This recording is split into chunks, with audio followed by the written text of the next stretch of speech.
Masjid Raya Cengho, Surabaya adalah sebuah masjid bernuansa Muslim Tionghoa yang berlokasi di Jalan Gading, Ketabang, Kecamatan Genteng, Surabaya.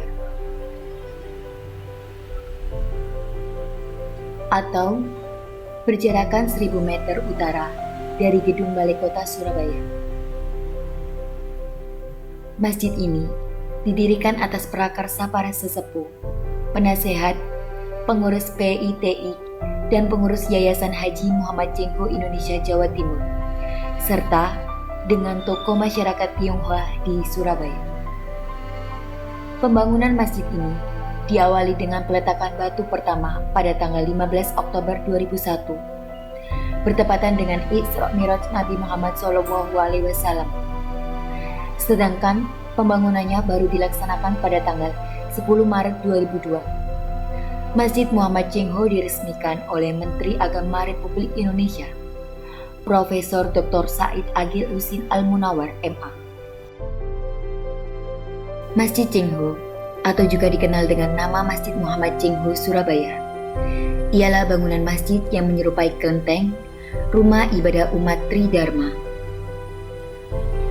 Gedung ini terletak di area Komplek Gedung Serbaguna PITI, Pembina Imam Tauhid Islam Jawa Timur, Jalan Gading nomor 2, belakang Taman Makam Pahlawan Kusuma Bangsa Surabaya. Masjid ini didominasi warna merah, hijau, dan kuning. Ornamen-ornamennya kental dengan nuansa Tiongkok lama. Pintu masuknya menyerupai bentuk pagoda. Terdapat juga relief naga dan patung singa dari lilin dengan lafaz Allah dalam huruf Arab di puncak pagoda. Di sisi kiri bangunan terdapat sebuah beduk sebagai pelengkap bangunan masjid. Nama masjid ini merupakan bentuk penghormatan pada Cengho, laksamana asal Tiongkok yang beragama Islam. Dalam perjalanan di kawasan Asia Tenggara, Cengho bukan hanya berdagang dan menjalin persahabatan, melainkan juga menyebarkan agama Islam. Sejarah berdirinya itu tahun berapa, yaitu tepatnya pada tahun 2001, mana peletakan batu pertama 2002 peletakan batu pertama 2001 peletakan batu pertama 2002 selesai.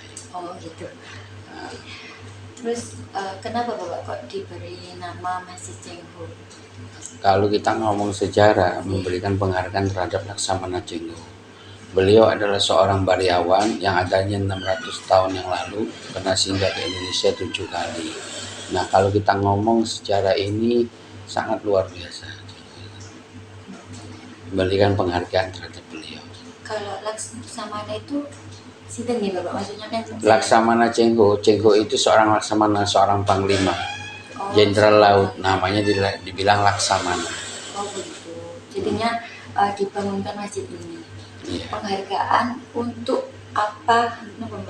Dan memberikan penghargaan terhadap Laksamana Cengho, seorang Muslim yang taat, yang dikenal, tapi kadang orang beranggapan beliau bukan seorang Muslim. Jadi dengan berdirinya masjid ini, orang-orang kan berpikir, oh iya, bahwa Cengho itu adalah seorang Muslim. Memberikan penghargaan terhadap beliau. Masjid Muhammad Cengho ini mampu menampung sekitar 200 jamaah. Masjid Muhammad Cengho berdiri di atas tanah seluas 21 kali 11 meter persegi dengan luas bangunan utama 11 kali 9 meter persegi. Masjid Muhammad Cengho juga memiliki 8 sisi di bagian atas bangunan utama. Ketiga ukuran atau angka itu ada maksudnya. Maknanya adalah angka 11 untuk ukuran Ka'bah saat baru dibangun, angka 9 melambangkan Wali Songo, dan angka 8 melambangkan Patwa, keberuntungan atau kejayaan dalam bahasa Tionghoa.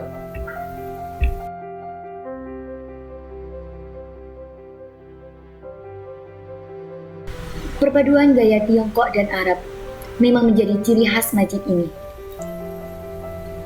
Arsitektur Masjid Cengho diilhami Masjid Niuji di Beijing yang dibangun pada tahun 996 Masehi. Gaya Niuji tampak pada bagian puncak atau atap utama dan mahkota masjid. Selebihnya, hasil perpaduan arsitektur Timur Tengah dan budaya lokal dari Jawa. Dengan arsitek Insinyur Abdul Aziz dari Bojonegoro. Cengho sendiri sampai hari ini konon ceritanya tidak ada yang tahu makamnya di mana. Oh, Konon ada yang bilang tenggelam bersama kapalnya. oh, jadi nggak ada bapaknya. Masih belum ada yang tahu. Tapi terawat ya bapak, yang saya lihat kan masjidnya masih berkegiatan gitu bapaknya. Oh iya, padat. Kegiatan kita padat, terutama di bulan puasa ini. Kalau boleh tahu, kenapa mawon bapak kalau sebelum adanya bulan puasa? Kalau sebelum bulan puasa ya kita ngadakan kegiatan pada umum seperti masjid, tapi kadang kita sering mengadakan bakti sosial, memberikan bantuan berupa finansial maupun kebutuhan bahan pokok kepada masyarakat prasejahtera yang ada di kota Surabaya. Gitu bapak. Oke bapak, menarik kembali. Kan ini saya juga baru tahu nih ada masjid yang ada unsur Cinanya bapak. Nah ini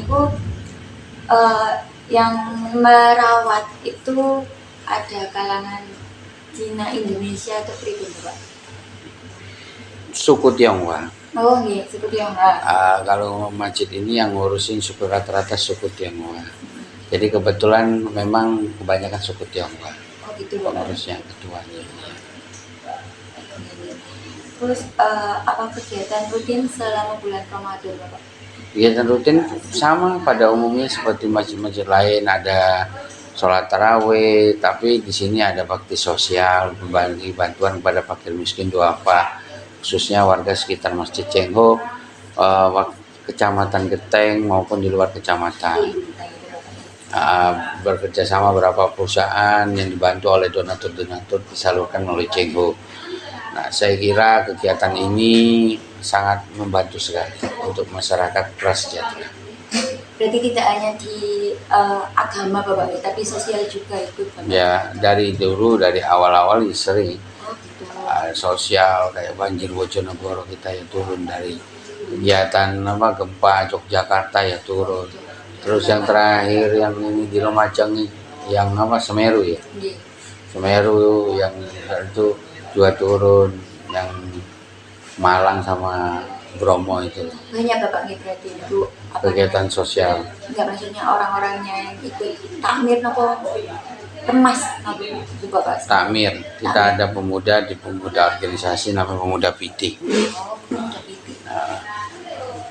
Terus kalau kan ini berdirinya kan sendiri setelah dibangun kan 2002 bapak. Nah kalau selama dari 2002 itu sampai di tahun sekarang itu apakah ada renovasi semacamnya? Ini agak muter-muter bapak nih pertanyaannya. Ya, nggak apa-apa. Renovasi saya kira ya ada, usianya 21 tahun. Renovasi ya nggak terlalu banyak, paling cuma ngecat. Nah, kalau saya bilang masjid ini latar belakang berdirinya salah satunya untuk penghargaan terhadap Laksamana Cengho. Yang kedua kita juga untuk teman-teman Persatuan Islam Tionghoa untuk belajar pembinaan mualaf. Nah, saya kira ini aja dari saya ya, cukup, karena saya kira untuk itu tinggal ambil gambar aja.